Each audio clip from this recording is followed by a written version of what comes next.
तुफानी पावसात माझ्या मुलीने मला घराबाहेर काढलं. मी तिला देवाची शपथ घालत राहिले, तिचे पाय धरले, पण तिला माझी दया आली नाही. माझा एवढाच गुन्हा होता की मी लोकांच्या घरामध्ये काम करत होते आणि गल्लीतील कचरा उचलून विकत होते. ह्याच पैशातून मी माझ्या मुलीला शिकवलं. आज ती एका कंपनीत अधिकारी झाली आहे, पण तिला आता माझी लाज वाटत होती. तिच्या ऑफिसमधले लोक तिची थट्टा करायचे. आता मी रस्त्यांवर झोपते आणि माझ्या मुलीला शाप देते की शेवटी मी तिला शिकवलंच कशाला. का नाही तिला तसंच सोडून दिलं जसं ती होती. एकदा मी माझ्या जुन्या मोहल्ल्यात गेले तर बघितलं की माझ्या घरासमोर खूप लोक जमले होते. अचानक माझ्या मुलीच्या किंचाळण्याचा आवाज आला आणि माझं काळीज धडाडलं. मी धावत घरात गेले आणि जे दृश्य समोर होतं ते पाहून माझा श्वासच थांबला.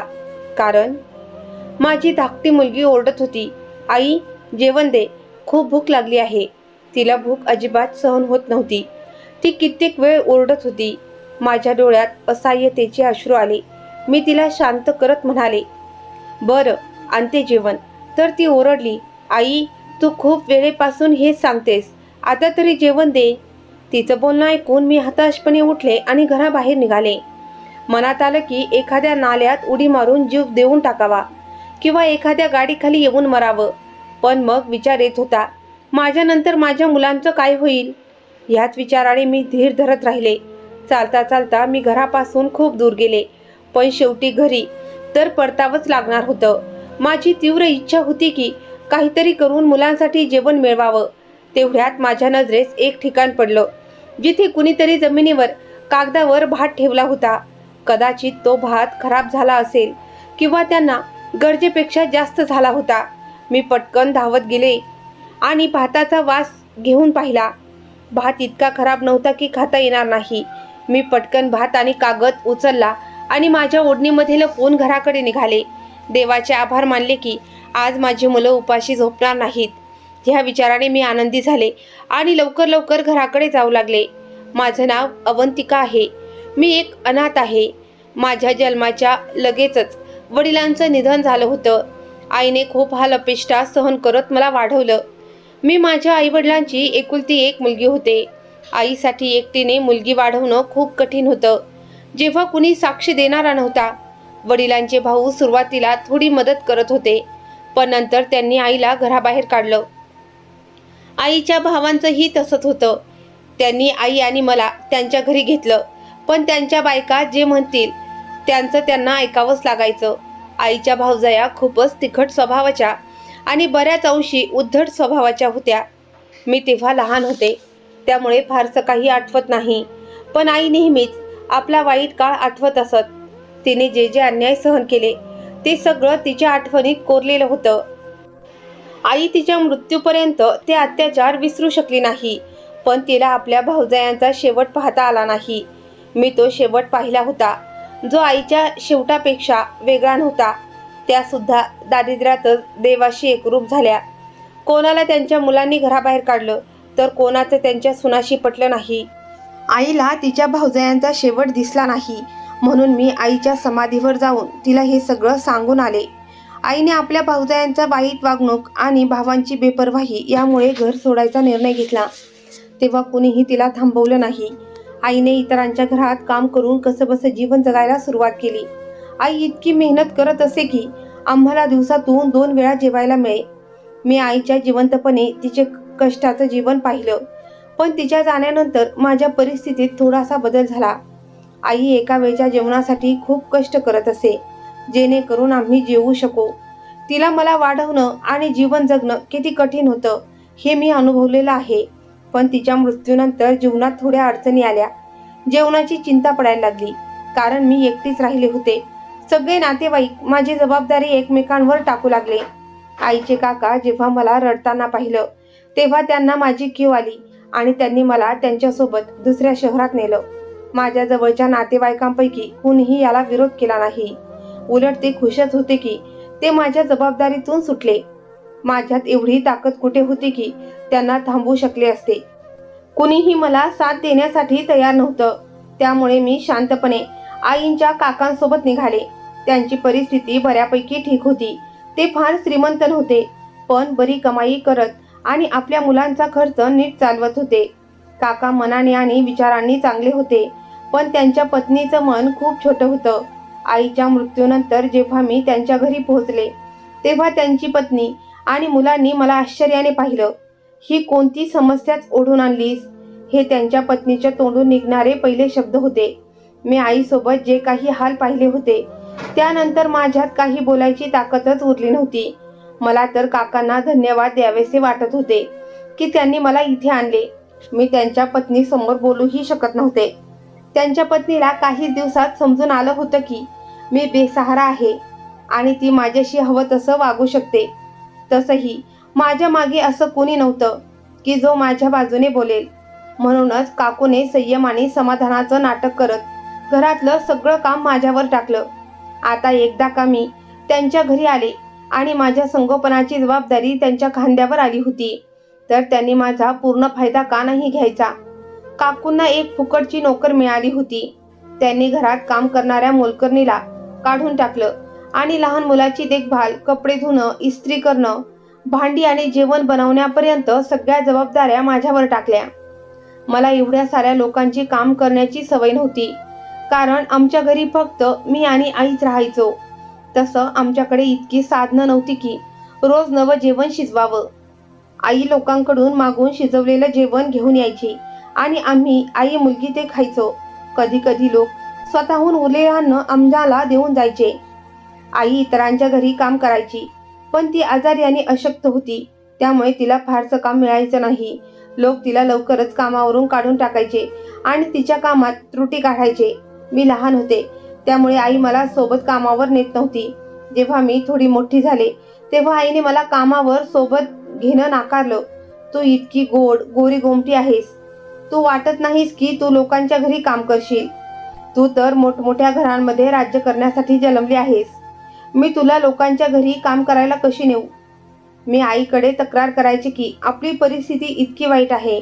मी लोकांच्या घरी काम केलं तर काय फरक पडेल, थोडे पैसे हातात येतील तर आपलं जीवन थोडं तरी सुधारेल. पण आईने माझं कधीही ऐकलं नाही. आईने नेहमीच माझे हात अलगद स्पर्श करायची आणि म्हणायची, हे हात कामासाठी नाहीत ग. तुझं नशीबच खराब होतं की तुझे वडील लवकर गेले, नाहीतर आपली परिस्थिती काही वेगळीच असती. तुझ्या वडिलांनी आपल्याला ऐशोआरामात ठेवले असते आणि कधी सहन केलं नसतं की आपण दुसऱ्याच्या घरात काम करू. आईने वडील जिवंत असताना ज्या राणीसारख्या आयुष्याचा अनुभव घेतला होता त्या आठवणी अजूनही तिच्या मनात ताज्या होत्या. पण आता परिस्थिती तशी राहिलेली नव्हती. वडील गेले, अनेक वर्ष झाली होती. आईने आपली सध्याची परिस्थिती स्वीकारायला हवी होती, पण ती अजूनही त्या काळातच जगत होती जेव्हा वडील जिवंत होते आणि ती घराची राणी होती. मी मात्र घरकामात पूर्णपणे अडकून गेले होते. काकू मला काम शिकवत, पण त्याचबरोबर टोमणेही मारत की माझ्या आईने मला काही शिकवलंच नाही. आईनं शिकवायचं तरी कुठून, तिला संधीच कुठे मिळाली. घरात जर काही काम असतं तर मला करायला लागलं असतं, पण आमच्या घरी काही कामच नसायचं. पण काकूंचे 4-5 मुलं होती, त्यात काही विवाहित मुलीही होत्या ज्या त्यांच्या 10-12 मुलांसह 2 दिवसाआड घरात येत असत. काकूंची एक लहान मुलगी होती, वयाने मोठी होती, पण ती काहीच काम करत नसे. काकूंनी तिला काही काम शिकवलं होतं का. तिची मुलगी नोकरी करून घरी येत असे आणि दिवसभर आराम करत असे, कुठल्याच कामाला हात लावत नसे. माझ्या मनात नेहमी विचार यायचा की माणसाची मनं किती संकुचित असतात. जर काकूवर अशीच परिस्थिती आली असती आणि लोकांनी तिच्याशी असंच वागणं केलं असतं तर तिचं काय झालं असतं. तिच्याही मुली होत्या, पण तरीही तिला माझ्यावर ना कधी दया आली ना सहानुभूती.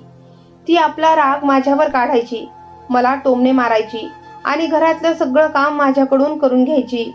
एवढं काम जर एखाद्या नोकराकडून करून घेतलं असतं तर त्याला चांगला पगार मिळाला असता, पण मला तर पगारही मिळत नव्हता. फक्त 2 वेळचं जेवण, तेही 1000 वेळा बोलणी खाल्ल्यानंतर. माझं अनाथ होणंही माझी इच्छा नव्हती. हे तर देवाने दिलेली एक परीक्षा होती ज्यात त्याने मला टाकलं होतं. मी नेहमी संयमाने सहनशीलतेने वागायचे. आई मला कायम सांगायची की जगाची परिस्थिती कधीही बदलू शकते, म्हणून आपल्याला नेहमी संयमाने आणि धैर्याने वागायला हवं. काकूंच्या अत्याचारालाही मी शांतपणे सहन केलो आणि सगळं काम करत राहिले. मी कधीच कुठल्याही कामाला नकार दिला नाही, ना त्यांच्या समोर कधी आवाज उठवला. तरीही त्यांना मी कधीच आवडले नाही. मी त्यांची मुलगी पाहायचे, जी तिच्या आईशी तिखट भाषेत बोलायची, तरी तिच्यावर प्रेमाचा वर्षाव व्हायचा. मला माझ्या आईची खूप आठवण यायची. माझा काय दोष होता की आई बाबा दोघंही मला एवढ्या लहान वयात या निर्दयी जगाच्या हवाली करून गेले. वेळ जात होता. काका जणू मला इथे आणून विसरले होते. त्यांना अजूनही याचं दुःख होतं की त्यांनी मला त्यांच्या घरी आणण्याची जबाबदारी घेतली आणि त्यांच्या पत्नीची परवानगी न घेता मला इथं आणलं. आता काकू माझ्याशी कसंही वागल्या तरी काका डोळे झाक करून राहायचे. त्यांच्या मुलीचं वय खूप झालं होतं. त्यांना तिच्या लग्नाची काळजी होती. तिचं लग्न झाल्यावर त्यांनी आपल्या मुलासाठी योग्य मुलगी शोधायला सुरुवात केली होती. पण माझ्याबाबत कुणालाही काही वाटत नव्हतं. काकूंना वाटायचं की त्यांचा मुलगा एखाद्या श्रीमंत घरच्या मुलीशी लग्न करावा, ज्यामुळे त्यांची परिस्थिती आणखी सुधारेल. काकाही त्यांच्या बोलण्याला विरोध करत नसत, कारण मी काकांच्या मुलीच्या लग्नाच्या तयारीत पुढे पुढे होते. त्यामुळे घरी आलेल्या पाहुण्यांपैकी एका बाईने मला तिच्या मुलासाठी पसंत केलं. काका काकू दोघंही आश्चर्यचकित झाले, कारण इतक्या चांगल्या घरातून माझा लग्नाचा प्रस्ताव आला होता. काकूंचा विश्वासच बसत नव्हता की ही अनाथ मुलगी अशा घरात जाऊ शकते. त्यांनी एकदा हा प्रस्ताव टाळण्याचा प्रयत्न केला, कारण त्यांना वाटत होतं की मी घरातून गेले तर घराचं सगळं काम कोण करेल. अजून त्यांना आपल्या मुलाचं लग्न करायचं होतं आणि त्या सगळ्या कामाची जबाबदारी माझ्यावरच होती. पण यावेळी काका हटून उभे राहिले. त्यांनी म्हटलं, ही अनाथ मुलगी आहे. मी हिच्या डोक्यावर हात ठेवलाय तर तिच्या लग्नाची जबाबदारी माझी आहे. माझ्याकडून दुर्लक्ष झालं. काकांनी दुसऱ्या दिवशी नातेवाईकांना बोलावून घेतलं. मुलगा त्यांना पसंत पडला. तो फारसा शिकलेला नव्हता, पण चांगली नोकरी करत होता, मेहनती होता आणि त्याच्यात पुढे जाण्याची उमेद होती. हे सगळं काकांनीच सांगितलं. त्या संध्याकाळी ते माझ्याकडे आले. त्यांनी माझ्या डोक्यावर हात ठेवला आणि म्हणाले, बेटी, मला माफ कर. मी तुझ्याशी न्याय केला नाही. तुझी जबाबदारी घेतली होती, पण तिला तशी निभावू शकलो नाही जशी मला निभावायला हवी होती. मला माहित आहे की तुझ्या काकूंनी तुझ्याशी चांगलं वागणं केलं नाही. तू जसं त्यांच्यासोबत वेळ घालवला, तुझ्या सहनशील स्वभावामुळे आणि वागण्यामुळे मी खूप प्रभावित झालो आहे. मी तुला माझ्या मुलीसारखा मान आणि दर्जा देऊ शकलो नाही. काकांचा आवाज ऐकून माझे डोळे पाणावले. मी म्हणाले, नाही काका, अशी काही गोष्ट नाही. तुम्ही असं लाजून बोललात तर मला पण लाज वाटते. माझं हे बोलणं ऐकून ते थोडे समाधानी दिसले. ते पुढे म्हणाले, विवान चांगला मुलगा आहे, तो तुला आनंदी ठेवेल. तुला काही आक्षेप नाही ना? काकांनी विचारलं. तर मी नाही म्हणून मान हलवली. मला कसला आक्षेप असणार होता? एक चांगलं आयुष्य जगण्याची स्वप्न माझी देखील होती. जेव्हा काकांची मुलगी लग्नाच्या तयारीत व्यस्त असे, तेव्हा माझ्याही मनात अशा हुरहुरी जाग्या होत असत. हो, मी त्या जाग्या होत असलेल्या इच्छा मनातच दडपून टाकत असे. पण इच्छा मात्र माझीही होती की एक दिवस मीही विदा होऊन कुणाच्या तरी आयुष्याचा भाग होईल.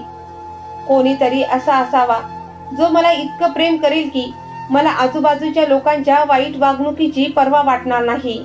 माझ्या डोळ्यात चांगल्या दिवसांची स्वप्न होती. म्हणूनच जेव्हा माझं लग्न ठरलं तेव्हा मी सुद्धा स्वप्नांच्या दुनियेत हरवून गेले. मला आशा होती की असा जीवनसाथी मिळेल जो मला स्वीकारेल, जेणेकरून मी एक सुखी जीवन जगू शकेन. माझ्या आयुष्यावर असलेल्या संकटाचं आणि दुःखांचं सावट दूर होईल. जेव्हापासून माझं लग्न ठरलं तेव्हापासून काकूंचं वागणं अजूनच वाईट झालं. त्यांना या गोष्टीचा जळफळाट होता की काका माझ्या लग्नावर खूप खर्च करणार. त्यांना हे नको होतं की मी या घरातून सासरी निघून जावं किंवा त्यांच्या नवऱ्याने माझ्या लग्नावर खर्च करावा. त्या अनेक वेळा मला टोमणे मारत म्हणाल्या की अजून त्यांच्या मुलीच्या लग्नासाठी घेतलेल्या कर्जातच बुडालोय. मुलाच्या लग्नासाठीही खर्च करायचाय. आता हिच्या लग्नाची जबाबदारी आमच्यावर आली. न जाणो काका हिच्यावर किती खर्च करतील. मी काकांना जेव्हा जेव्हा भेटे तेव्हा नक्की म्हणायचे की त्यांनी माझ्या लग्नावर खर्च करू नये. उलट त्या लोकांना स्पष्ट सांगावं की ही मुलगी अनाथ आहे.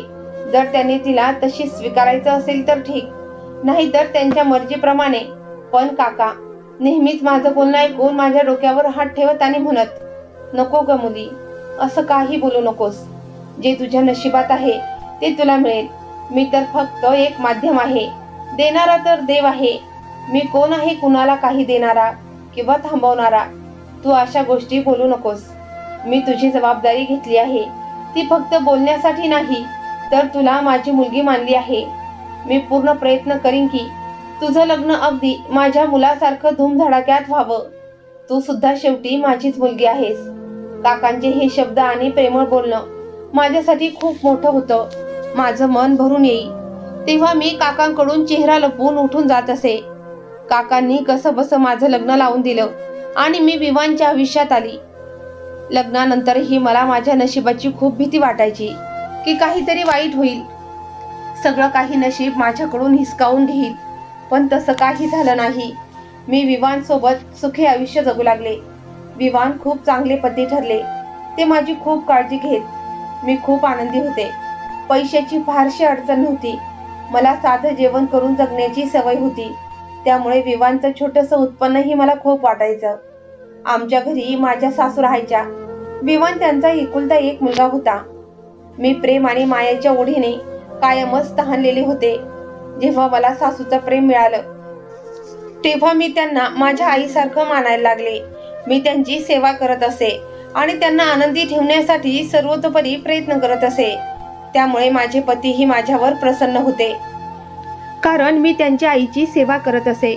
माझ्या सासूने जर दिवसाला रात्र म्हटल्या असत्या तर मीही रात्रच म्हणाले असते, आणि जर त्यांनी रात्रीला दिवस म्हणालं असतं तरी मीही दिवसच म्हणाले असते.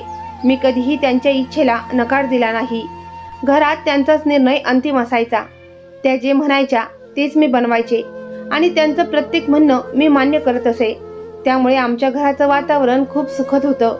ईश्वराने मला सर्वप्रथम एका मुलीच्या रूपात आशीर्वाद दिला. मला भीती होती की माझ्या सासू आणि पतीचं वागणं मुलगी झाल्यानंतर बदलेल का, कारण मला माहीत होतं की आपल्या समाजात मुलीकडे चांगल्या नजरेनं पाहिलं जात नाही. पण तसं काहीच झालं नाही. विवान आपल्या मुलीवर खूप प्रेम करायचे आणि माझी सासूही तिचा खूप लाड करायच्या. मी खूप आनंदी होते. ईश्वराचे आभार मानता मानता मी थकत नसे, कारण त्याने मला इतकं दिलं होतं की ज्याची मी पात्रही नव्हते. जेव्हा ते आपल्या मुलीवर प्रेम करायचे तेव्हा मी त्यांच्याकडे हळहळीने पाहायचे. एक काळ असा होता की मला देखील माझ्या वडिलांची गरज होती, पण माझ्या डोक्यावर वडिलांचं छत्र नव्हतं. पण मी या गोष्टीने समाधानी होते की माझ्या मुलीच्या डोक्यावर तिच्या वडिलांचं छत्र आहे आणि ती त्यांच्या प्रेमाची अधिकारी आहे. माझ्या लग्नाला 10 वर्ष झाली होती. माझी मोठी मुलगी 8 वर्षांची होती. मुलीच्या जन्मानंतर ईश्वराने मला अजून 2 मुलांचंही सुख दिलं. आमच्या घरी कधीच पैशांची तंगी आली नाही, कारण काळाच्या ओघात विवांचं वेतनही वाढत गेलं. एक दिवस अचानक माझ्या सासूबाईंचं निधन झालं. त्यांच्या मृत्यूवर मी खूप रडले. मला असं वाटलं जसं माझी आई पुन्हा एकदा मला सोडून गेली असेल. पण मनाला हे समाधान होतं की त्या माझ्यावर खुश होऊन या जगातून गेल्या. आजारपणाच्या शेवटच्या दिवसांमध्येही त्या मला आशीर्वाद द्यायला थकत नव्हत्या. मी त्यांची एवढी सेवा केली होती जी सेवा मला माझ्या आईचीही करता आली नव्हती. त्यामुळे त्या मला सतत आशीर्वाद देत असत. मी आनंदी होते आणि मला पूर्ण विश्वास होता की देव मला कधीच एकटी सोडणार नाही, कारण माझ्या सासूबाईंचे आशीर्वाद माझ्याजवळ होते. पण तसं झालं नाही. निसर्गाच्या कठोरतेनं मला अशी परिस्थितीत टाकलं ज्याची मी कल्पनाही केली नव्हती. तुम्ही आलात. मी आनंदित मनाने माझ्या नवऱ्याचं स्वागत केलं. तेही मला पाहून हसले. मुलं त्यांच्या वडिलांना पाहून धावत आली. पप्पा, तुम्ही आमच्यासाठी काही आणलं आहे का? मुलांनी त्यांच्या हातातल्या पिशवीकडे उत्सुकतेने पाहत विचारलं. हो हो, का नाही, यात सगळं सामान आहे. पहा, काही राहिलं असेल तर पुन्हा आणीन. मुलं त्यांना हवी असलेली गोष्ट घेऊन पळून गेली. मी तुमच्यासाठी जेवण आणते असं म्हणत मी स्वयंपाकघराकडे वळले. तेव्हा विवाननं मला थांबवलं. नाही, मला भूक नाही. का? आज बाहेर जेवून आलात का? मी रागाने विचारलं. ते हसले. त्यांना माहीत होतं की मी त्यांच्याशिवाय रात्रीचं जेवत नाही, म्हणून ते कधीच बाहेरचं जेवत नाही. नाही, बाहेर खाल्लं नाही, पण मन नाही आहे. असं कर, तू जेवण घेऊन ये. तूही काही खाल्लं नसेल.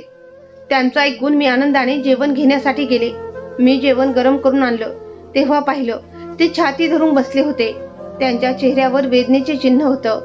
सगळं ठीक आहे ना, मी काळजीपूर्वक विचारलं आणि जेवण ठेवून त्यांच्या जवळ गेले. पण माहित नाही का छातीत खूप दुखतंय असं म्हणत त्यांनी छाती चोळली आणि मी घाबरून गेले. जर खूपच दुखतंय तर चला हॉस्पिटलमध्ये जाऊया. मी त्यांना उठवण्याचा प्रयत्न केला पण ते छाती धरत तिथेच बसले.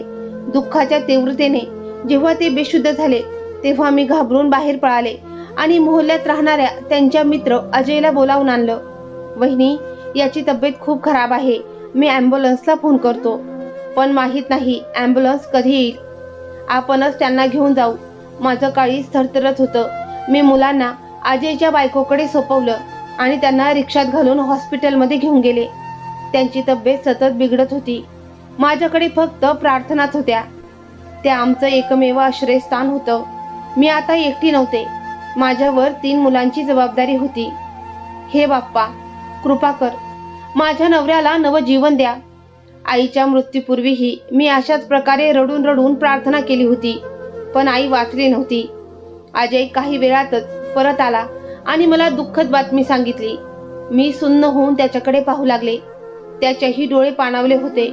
मी जोरजोराने रडू लागले. मला माहित होतं की या धक्क्यातून मी कधीच सावरू शकणार नाही. आता मला खात्री झाली होती की माझं नशीबच वाईट आहे. मला सुख सहन होत नाही. आणि यावेळेस माझ्या दुर्दैवाचे बळी माझी मुलंही झाली होती. सासू गेल्यानंतर अवघ्या 2 वर्षातच माझे पतीही मला सोडून गेले. मी कधीही विचार केला नव्हता की माझ्या मुलांनीही तसंच अनाथ जीवन जगावं लागेल जसं मी जगलं होतं.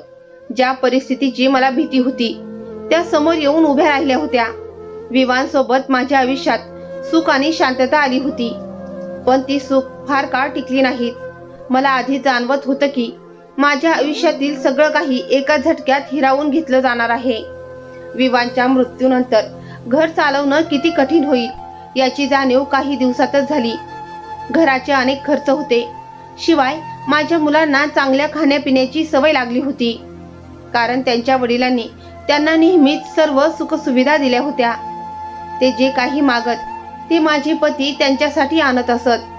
पण आता माझ्यात इतकी ताकद उरली नव्हती की मी त्यांच्या प्रत्येक इच्छा पूर्ण करू शकेन. 2 वेळचं जेवण बनवणंही कठीण झालं होतं. तरी मी घराबाहेर पडत असे, काहीतरी काम मिळेल का याच्या शोधात, फक्त माझ्या मुलांना पोटभर खाऊ घालण्यासाठी. पण मला कुठेच काम मिळत नव्हतं. मी 2-3 घरांमध्ये काम करायला सुरुवात केली, पण एका घराच्या मालकाने माझ्यासोबत वाईट वागणूक देण्याचा प्रयत्न केला. त्यामुळे मी तिथून पळून आले. आईचे शब्द मला अजूनही आठवतात. ती मला नेहमी परक्याच्या घरी काम करू नकोस असं सांगायची. मी ठरवून टाकलं की आता पुन्हा कधीही कोणाच्या घरात काम करणार नाही. विवांचा मित्र अजय याने मला खूप साथ दिली. त्यांच्या अंत्यसंस्कारापासून ते इतर सर्व विधीपर्यंत त्याने बरेच खर्च केले. काही काळ त्याची पत्नी त्याच्यासोबत येत असे, पण नंतर तिने येणं बंद केलं.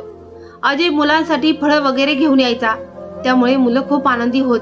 मी त्याला म्हणायचे की मुलांसाठी काही घेऊन येऊ नकोस, फक्त त्यांच्या डोक्यावरून हात फिरव, इतकंच पुरेसं आहे. तो जाताना माझ्या हातात पैसे ठेवून म्हणायचा, वहिनी, आता तुम्ही माझी बहीण आहात. माझ्या परीने जे काही जमेल ते मी नक्की करीन. मी त्याची मनापासून आभारी होते. पण एक दिवस त्याची पत्नी प्रचंड रागाने माझ्या घरी आली. तिने मला काहीही आधार न देता आरोप करायला सुरुवात केली की मी अजयच्या भल्याचा गैरफायदा घेते आहे. मी म्हटलं, तू हे काय बोलतेस? ती म्हणाली, तो तुझ्या लहान भावासारखा आहे. लहान भावासारखा आहे, पण लहान भाऊ नाही. तू त्याला तुझ्या जाळ्यात अडकवण्याचा प्रयत्न करू नकोस. त्याचे स्वतःचे घर आहे, बायको आणि मुलं आहेत. आमचा घर खर्च भागत नाही आणि तो तुझ्या खर्चाची काळजी करत फिरतो. मी शांतपणे तिचं सगळं ऐकत राहिले. जितकी मी सफाई देत गेले तितकीच ती अधिक चिडत गेली. शेवटी मी म्हणाले, मी त्याला केव्हा सांगितलं की माझ्यासाठी खर्च कर? जर तू त्याला आटोक्यात ठेवू शकत नाहीस तर मला का सांगतेस? रागाच्या भरात मी हे बोलले तर ती बडबडत राहिली आणि माझ्यावर वेगवेगळे आरोप करत तिथून निघून गेली. तिचा विचार ऐकून मला खूप दुःख झालं. किती घाणेरडी होती तिची विचारसरणी. अजय दुसऱ्या दिवशी आला आणि म्हणाला, वहिनी, मी तिच्या वतीने तुमची माफी मागतो. तिचं डोकं ठीक नाही. मी कधीही चुकीच्या हेतून तुमची मदत केली नाही. मी म्हणाले, भाऊ तू काळजी करू नकोस, पण आता तुझं घर सांभाळ आणि इथे येणं बंद कर. तुझ्या मदतीशिवायही आमचं चालेल. मी त्याला घरात येण्यास नकार दिला. तो विचारात गेला. मग म्हणाला, जर मी एक गोष्ट सांगितली तर रागवू नको. माझे हेतू आणि नियत दोन्ही स्वच्छ आहे. मी विचार करत होतो, तुम्ही माझ्याशी लग्न कराल का? म्हणजे माझ्या पत्नीला आरोप करायला काही कारणच राहणार नाही आणि मी तुमचं अधिक चांगल्या पद्धतीने सहारा होऊ शकेन. सध्या तुम्हाला आधाराची गरज आहे. त्याचं ऐकून मी थक्क झाले. मी म्हणाले, म्हणजे तुम्ही तुमच्या बायकोला शांत करण्यासाठी माझ्याशी लग्न करू इच्छिता? तो म्हणाला, तर काय करू? तुम्हाला असंच एकटं सोडू का? तिचं तोंड बंद होईल आणि मला तुमची मदत करण्यासाठी एक योग्य कारण मिळेल. मी म्हणाले, तुम्ही आधी नीट विचार करा. मुले माझ्याजवळ आहेत. मी त्यांना एकटीने कशी वाढवणार याचाही विचार करा. माझी अजयबद्दल ओळख होती. मला माहीत होतं की तो भावनांची आहारी जाऊन हा निर्णय घेत होता. त्याच्या बायकोने त्याच्या मनात ही कल्पना घातली होती. ती किती मूर्ख होती कोण जाणे. काय काय कल्पना करून बसली होती. तिच्या विचारसरणीने तिला नाशाच्या उंबरठ्यावर आणून ठेवलं होतं. जर मी अजयला होकार दिला असता आणि त्याच्याशी लग्न केलं असतं तर त्या बाईचं काय झालं असतं हे माझ्या इतकं कुणालाही समजलं नसतं. पण तिचं सगळं तिनेच घडवलं होतं. तिनेच आपल्या नवऱ्याच्या मनात ही गोष्ट रुजवली होती. पण मला कोणाचं घर उद्ध्वस्त करायचं नव्हतं. फक्त माझ्यासाठी किंवा माझ्या मुलांसाठी मी दुसऱ्याच्या घरावर घाव का मारू? मी इतकी स्वार्थी नव्हते. मी शांतपणे अजयला नकार दिला तर तो काही न बोलता उठून निघून गेला. लग्न तर मी तुमच्याशीच करणार, नाहीतर मग कुणाशीही नाही, असं तो हट्टानं म्हणत उभं राहिला. तो हट्टाच्या भरात हे निर्णय घेत होता. उद्या त्याला त्याच्या या निर्णयाचा पश्चाताप होऊ शकतो. घरी उपासमारीची परिस्थिती निर्माण झाली होती. माझी मुलं चिडचिडी झाली होती. कारण एकतर वडिलांपासून दुरावा आणि दुसरं म्हणजे उपासमार. उपाशी असलेल्या मुलांकडे पाहून मला समजत नव्हतं की मी काय करावं. मुलांचा सारा राग आणि चिडचिड माझ्यावर निघायची. मी तरी काय करणार? मी स्वतःही खूप त्रस्त होते. पण आज जसा चांगला जोडीदार दुरावला होता ते मला सुद्धा सहन होत नव्हतं. मी फक्त मुलांसाठीच धीर धरून होते. नाहीतर कदाचित मी स्वतःचं आयुष्य संपवलं असतं. मी संपूर्ण आयुष्य संकटात घालवलं होतं. आता तर जणू संकटाची वादळच येऊन बसली होती. पण मुलांचा त्रास मला सहन होत नव्हता. मी खाण्याच्या शोधात बाहेर पडायचे आणि कुठेही काही उरले सुरले अन्न मिळालं की ते मी माझ्या मुलांसाठी घेऊन यायचे. एकदा मी एका गल्लीमधून उरलेला भात उचलला आणि माझ्या मुलांना खाऊ घातला. त्यानंतर पुन्हा त्याच ठिकाणी गेले. तिथे लोक घरचा कचरा टाकायचे. मी तो कचरा उचलायला लागले आणि त्यातून उपयोगी वस्तू काढून बाजारात विकायला लागले. त्यामुळे माझ्या हातात थोडे पैसे यायचे आणि मी त्या पैशांनी मुलांसाठी खाण्यापिण्याचं काही सामान आणायचे. लोकांनी कचऱ्यात अशा काही वस्तू फेकलेल्या असायच्या ज्या भंगारवाल्याकडे चांगल्या पैशांना विकल्या जायच्या. त्यामुळे मला थोडे पैसे मिळायला लागले आणि मी हेच काम सुरू केलं. मी माझ्या मुलांचं पोट भरायला लागले. किमान मी त्यांच्या खाण्यापिण्याची व्यवस्था करत होते. माझ्यासाठी तेवढं पुरेसं होतं. त्यांची सगळी हौस इच्छा पूर्ण करणं माझ्या आवेगाबाहेरचं होतं. पण त्यांचं पोट तरी भरत होतं. मी माझ्या मुलांवर प्रेम करायला लागले. मला वाटायचं की त्यांच्यावर वडिलांचं छत्र नाहीये. म्हणून एक आई म्हणून मला त्यांचा आधार बनायला हवं. त्यांच्या रागवलेल्या आणि उद्धट वागण्याकडे दुर्लक्ष करूनही मी त्यांच्याशी प्रेमाने वागत असे. चित्रा, काही पैसे साठवून ठेव, म्हणजे तुझं लग्न लावून देऊ शकेन. मी कुणाला तरी सांगते तुझ्यासाठी एखादा चांगला प्रस्ताव पाहायला. मी चिंतेच्या सुरात चित्राला म्हणाले. ती नोकरीला जाऊ लागल्यापासून माझं मन तिच्या काळजीत अडकून पडलं होतं. म्हणून मला वाटायचं की लवकरात लवकर तिचं लग्न व्हावं. काय आई, आत्ता तर मी नोकरी सुरू केली आहे. अजून खूप काही करायचं बाकी आहे. लहान भावंडांना शिकवायचं आहे. त्यांना चांगलं खायला द्यायचं आहे. अशा वेळी मी पैसे साठवून काय करणार? आता तू नोकरी सोड आणि घरीच बस. बाहेर जाण्याची गरज नाही. पुढच्या वेळेस मी घरासाठी वेगळे पैसे देईन. यावेळेस मी थोडी खरेदी केली. मी तिला आधीच सांगितलं होतं की मी एका क्लिनिकमध्ये सफाईचं काम करते. चित्राच्या नोकरीमुळे घराचा खर्च चालायला लागला होता. पण तरीही ती घराबाहेर गेल्यावर मी भंगार गोळा करायला बाहेर पडायचे. चित्रा नव्हती इच्छित की मी तिच्या पगारातून तिच्या लग्नासाठी पैसे साठवावेत. तिला अजून लग्न करायचं नव्हतं, पण मी माझ्या कमाईतून तिच्यासाठी पैसे साठवू शकत होते. भंगार गोळा केल्यावर दररोज थोडे पैसे मिळायचे आणि मी ते साठवून ठेवायचे. महिन्याअखेर काहीतरी रक्कम जमा व्हायची. एक दिवस मी भंगार जमा करत होते तेव्हा माझ्या मागून चित्राचा दुःखाने भरलेला आवाज ऐकू आला. आई, हे काय करताय तुम्ही? मी मागे वळून पाहिलं तर ती आश्चर्याने दुःखानं कधी मला तर कधी माझ्या हातातील ती गोणी पाहत होती ज्यात कचरा भरलेला होता. हे काय करत होतीस? ती सगळं समजून सुद्धा आश्चर्यानं विचारत होती. काही नाही, मी तर फक्त असंच. मी गोणी मागे लपवण्याचा प्रयत्न केला तर ती भराभर पावलं टाकत घराकडे चालली. मी ही गोणी घेत तिच्या मागे गेले. तो तिचा येण्याचा वेळ होता. मी नेहमी असाच वेळ ठरवलेला असायचा भंगार उचलायचा. जेव्हा मुलं शाळेत असायची, शाळा सुटली की मी भंगार विकून घरी यायचे. चित्रा, ऐक ना ग, मी तिच्या मागे चालत म्हणाले, पण ती ना थांबली ना मागं वळून पाहिलं. चित्रा, एवढं रागवण्यासारखं काय झालं? घरी पोहोचल्यावर मी तिचा हात पकडला आणि तिला माझ्यासमोर उभा केलं. आई, काय गरज होती हे सगळं करण्याची? बाळ, तुझ्या पगारात गुजराण होत नाही. जर थोडे पैसे अजून मिळाले तर काय बिघडणार आहे? मी हळू आवाजात म्हणाले. आई, या घाणीतून गोळा करून पैसे मिळतात का? ती आश्चर्याने म्हणाली. तेव्हा मला खूप वाईट वाटलं. संपूर्ण आयुष्य ही घाण गोळा करत करतच तर तुम्हा लोकांना मोठं केलं आहे मी. माझ्या तोंडून आपसूक सत्य बाहेर पडलं. ती आश्चर्याने माझ्याकडे पाहत होती. काय म्हणतेस आई? तू कचरा गोळा करून आम्हाला वाढवला आहेस? तिला हे पचत नव्हतं. म्हणूनच का शेजारचे लोक आमच्याकडे विचित्र नजरेने पाहतात? आई, तू आयुष्यभर आम्हाला लज्जास्पद बनवलंस का? यात लाज वाटण्यासारखं काय आहे? कष्टाच्या कमाईने तुम्हाला वाढवलं आहे. तुम्ही अनाथ होतात. अशा वेळी गुजराण करणं किती कठीण होतं याची कल्पनाही नाही तुम्हाला. माझ्या गळ्यात हुंक्यांचा गडद औंढा दाटून आला. ही कुठली कष्टाची कमाई आहे आणि हे प्रामाणिकपणाचं काम कसं? ती उपहासात्मक हसून म्हणाली. लोकांनी टाकलेल्या वस्तू गोळा करून विकणं, यात कष्ट काय आणि प्रामाणिकपणाचं काय? तिच्या तीव्र शब्दांनी माझ्या मनात खोल आघात झाला. ज्या कमाईवर तिने आयुष्य जगलं ती कमाई तिला आता अपवित्र वाटत होती. तू लोकांच्या घरामध्ये काम केली असतीस आई, आपली इज्जत अशी घालवली नसतीस, ती कडवट आवाजात म्हणाली. तिला काय माहीत मी माझी इज्जत कशी जपली आहे. तिच्या वडिलांच्या मृत्यूनंतर साऱ्या गल्लीला माहीत होतं की मी माझ्या मुलांसह एकटी राहते. न जाणे किती जणांनी मला वापरण्याचा प्रयत्न केला. गल्लीतले कुत्रे माझ्या दुःखांना ओळखत होते, कारण माझा पाठलाग करणाऱ्यांना नेहमीच ते भुंकून पळवायचे. कधीच कुठल्या माणसानं माझी मदत केली नाही. उलट ते तमाशा पाहण्यातच रस घेत होते. ती लगेच आपलं सामान आवरू लागली. मी थोडी आश्चर्याने म्हणाले, कुठे चाललीस? माझ्या बॉसने राहायला जागा देण्याची ऑफर दिली होती, पण मी नकार दिला. आता वाटतं तिकडे जाऊन राहावं. इथे नाही राहता येणार मला. हे तू काय बोलतेस?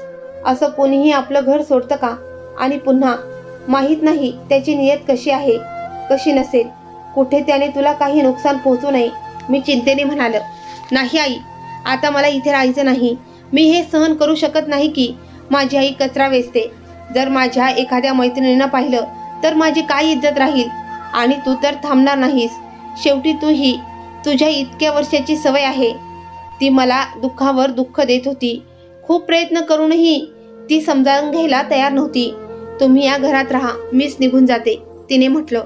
मी कंटाळून म्हणाले, तर स्पष्ट सांग की तू इथून निघून जा. तिने तिच्या लहान भावंडासमोर मला लाजवून घराबाहेर जाऊन सांगितलं. मीही रागाने बाहेर पडले. मग मी कुठे जाईन? रस्त्याच्या कोपऱ्यातील एका शेड खाली जाऊन बसले. डोळ्यातून अश्रू थांबत नव्हते. कधीच विचार केला नव्हता की माझी मुलगी, जी मी मोठ्या कठीणाईत वाढवली होती, तीच मला घराबाहेर काढेल. इतक्या रात्री मी कुठे जाईन? मी तिथेच रस्त्यावर पडून थोडा वेळ झोपले. सकाळी कुत्र्याच्या भुंकण्याने माझी झोप उघडली. ते सतत मुलीच्या घराकडे भुंकत होते. सकाळचा उजेड अजून पूर्ण पसरला नव्हता. परिसरातील लोक त्यांच्या घरातून बाहेर पडले होते. काही महिला बाहेर आल्या होत्या. मी त्रासाने पुढे गेले आणि घराचा दरवाजा उघडण्याचा प्रयत्न केला. तो इतका मजबूत होता की तो उघडायला कठीण होता. लगेच तो उघडला. मी आत गेले. आतले दृश्य पाहून माझं डोकं खाली झुकलं. परिसरातील लोक माझ्या मागे आले. माझ्या मुलांना खुर्च्यांना बांधून ठेवलं होतं आणि ते बेशुद्ध होते. माझी मोठी मुलगी चित्रा पलंगावर पडली होती. मी धाव घेतली आणि तिच्या तोंडावर पाणी शिंपडून तिला जागं केलं. आई, ते लोक मला मारतील, मला वाचवा, ती घाबरून बोलली आणि माझ्या मागे लपली. कोण लोक तुला मारत आहे? मी विचारलं. माझ्या बॉसचे लोक. आणि माझा बॉस, त्याला स्वतःला देखील माझ्याशी लग्न करायचं होतं, पण मी नकार दिला. कारण मला समजलं की तो चांगला माणूस नाही. लग्नाच्या नादात त्याने मला फसवलं आणि फक्त स्वतःचा फायदा करून घेतला, कारण त्याने आधी अनेक मुलींशी अशीच वागणूक केली होती. आज रात्री तो त्याच्या लोकांसह घरात घुसला आणि माझ्यावर जबरदस्ती करण्याचा प्रयत्न केला. तो म्हणाला, मी तुला असा धडा शिकवेन की तू कुणाच्याही लायक राहणार नाहीस. त्याने लहान भावंडांना बेशुद्ध करून बांधलं आणि माझ्यावर जबरदस्ती करू लागला. पण कुत्रे भुंकू लागले. ते इतक्या जोरात भुंकले की ते लोक घाबरून पळून गेले. चित्राच्या गोष्टी ऐकून सगळे स्तब्ध झाले होते. ती किती मोठ्या संकटात अडकलेली होती. पण जर कुत्रे भुंकले नसते तर कुणालाच कळे नसते की आत काय चाललंय. मोहल्ल्यातले सगळे लोक रामनामाचा जप करण्यास लागले, कारण प्राणी माणसापेक्षा जास्त साथ देत होते. माणसं तर मला संपवायच्या निर्धाराने आली होती. त्या प्राण्यांनी माझी खूप साथ दिली होती. मीही मनापासून म्हटले होते. चित्राला या घटनेतून चांगला धडा मिळाला. आई, मी आता नोकरीला जाणार नाही. चित्राने जाहीर केलं. तो मालक खूप नीच आणि बेईमान माणूस आहे. मग मी तिला मिठी मारली. मी तर आधीच तुझ्या नोकरीच्या बाजूने नव्हते. मला सगळं ठाऊक आहे की बाहेरची परिस्थिती किती वाईट आहे. म्हणूनच मी कधी नोकरी करू शकले नाही. मजबूर स्त्रियांचा लोक सहज फायदा घेतात. आई, मला तुझ्यासोबत कचरा उचलण्यास काही हरकत नाही. एकटीने मुलं वाढवणं किती अवघड आहे आता मला ते समजलं. चित्राने मला माफी मागितली आणि मी तिला लगेच माफ केलं. दरवाजावर दार ठोठावल्याचा आवाज आला. मी पुढे जाऊन दार उघडलं. एक तरुण उभा होता. त्याला पाहून मी आश्चर्यचकित झाले. त्याच्याकडे प्रश्नार्थक नजर टाकली तर तो आपले परिचय देऊन गेला. माझं नाव रवी आहे. मी चित्रासोबत काम करतो. ती 1 आठवड्यापासून कामाला येत नाही, म्हणून मला पाहायला येण्याची इच्छा झाली की सगळं ठीक आहे का. तो म्हणाला. मी त्याला आत येऊ दिलं. चित्राला त्याला पाहून आश्चर्य वाटलं. तू इथे कसा? तू कामाला येत नाहीस म्हणून मला वाटलं तुला बघायला यावं. तो लाजत डोळे खाली ठेवून चित्राशी बोलत होता. हो, मी नोकरी सोडली आहे. आता मी कधीच कामाला जाणार नाही, चित्रा शांतपणे म्हणाली. आणि तो थोडा शांत झाला. रवी 1-2 वेळा चित्राला भेटायला आला. आई, मला तुमच्याशी एक गोष्ट बोलायची आहे. जर तुम्हाला वाईट वाटत नसेल तर. तो हात मागे घेऊन डोळे खाली ठेवून म्हणाला. त्यामुळे मला काहीसं कळलं की तो काय म्हणणार आहे. हो, काय सांगायचंय, मी सौम्यपणे विचारलं. त्याचं धैर्य वाढलं. खरं तर मला चित्रा आवडू लागली आहे आणि मी तिच्याशी लग्न करू इच्छितो. मी तिच्याशी बोलले, पण तिने काहीच उत्तर दिलं नाही. म्हणून मग मी ठरवलं की तुमच्याशी बोलावं. त्याचं बोलणं ऐकून मी त्याला नीट पाहिलं. त्याच्याकडे पाहून सहज लक्षात येत होतं की तो एक खरा आणि सज्जन मुलगा आहे. मला चित्राच्या लग्नाची काळजी होती. तिचा जुना बॉस आधीच वाईट हेतूने तिच्याकडे आला होता. ठीक आहे, मी चित्राशी बोलून सांगते, मी रवीला विश्वासाने उत्तर दिलं. चित्रा, तुला रवी सोबत लग्नाबद्दल काय वाटतं? मी चित्राला विचारलं. तर ती चकित झाली. काय, रवीने काही सांगितलं आहे तुला? हो, तो तुझ्याशी लग्न करू इच्छितो. तू त्याला नकार का दिलास? आई, मला अजून लग्न करायचं नव्हतं आणि इतक्या लवकर मी कोणावरही विश्वास ठेवत नाही. तरी सुद्धा तू तुझ्या आईवर विश्वास ठेवतेस ना, मग बस माझ्यावर विश्वास ठेव. मी रवीला सांगितलं आहे की त्याने त्याचे आई वडील रिश्त्यासाठी घेऊन यावेत. अवघ्या काही दिवसातच तो त्याचे आई वडील आणि बहीण यांच्यासोबत आला. ते सर्व खूप चांगले आणि सज्जन लोक होते. मी काय काम करते आणि काय नाही याचा त्यांना काहीही फरक पडला नाही. त्यांनी खूप प्रेमाने चित्रासाठी हात मागितला. मी त्यांना स्पष्ट सांगितलं की मी ना हुंडा देऊ शकते ना दागिने. ते म्हणाले, काय बोलत आहात ताई? ज्याने मुलगी दिली त्याने सगळंच दिलं. मुलीपेक्षा मौल्यवान दुसरं काय असतं? आम्हाला काहीच नकोय, फक्त चित्रा आमच्याकडे द्या. मी चित्राला 2 कपड्याच्या जोड्यातच पाठवलं. मी इतकीच प्रार्थना करत होते की ती तिच्या नव्या घरी सुखी राहो. लग्नानंतर चित्राने पुन्हा तिचं शिक्षण पूर्ण केलं. तिच्या नवऱ्याला आणि सासरच्या लोकांना काहीच हरकत नव्हती. काही काळानंतर तिला एका सरकारी शाळेत नोकरी मिळाली. तेव्हा तिने मला काम करणे थांबवायला सांगितले. आई, माझा पगार फक्त तुमच्यासाठी आणि माझ्या लहान भावंडांसाठी असेल. रवीलाही यावर काहीच आक्षेप नव्हता. मला नव्हतं वाटत की मी माझ्या विवाहित मुलीच्या कमाईवर अवलंबून राहावं, पण तिने इतक्या आग्रहाने सांगितलं की मला मान्यच करावं लागलं. तिच्या नवऱ्याने नोकरी सोडून आपल्या वडिलांच्या निवृत्तीनंतर व्यवसाय सुरू केला, जो खूप चांगल्या प्रकारे चालू होता. मी समाधानी होते की चित्राचं आयुष्य आनंदाने भरलेलं होतं. तिच्या नवऱ्यासह सगळे सासरी लोक तिची खूप काळजी घेत होते. ती आपल्या घरात खूप आनंदी होती. ती आपल्या उरलेल्या 2 भावंडांकडे भरपूर लक्ष देत होती, जेणेकरून भविष्यात ते स्वतःच्या पायावर उभे राहू शकतील आणि त्यांना कोणत्याही प्रकारच्या अडचणीचा सामना करावा लागू नये. या कथेमागचा नैतिक संदेश असा आहे की सत्य, धैर्य आणि आत्मसन्मान यांच्या बळावर जीवनातील कठीण प्रसंगावर मात करता येते. माणसाने प्रतिकूल परिस्थितीत हार मानू नये, कारण प्रत्येक अंधारानंतर उजेड येतोच.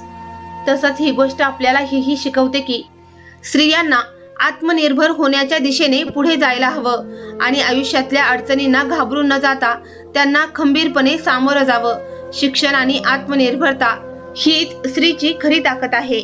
तर मित्रांनो, ही होती आजची गोष्ट आवडल्यास व्हिडिओला लाईक करा, शेअर करा आणि चॅनलला सबस्क्राईब करा आणि बेल आयकॉनवर क्लिक करून ऑलवर सेट करा, म्हणजे नवीन व्हिडिओचे नोटिफिकेशन तुम्हाला लगेचच मिळेल. धन्यवाद.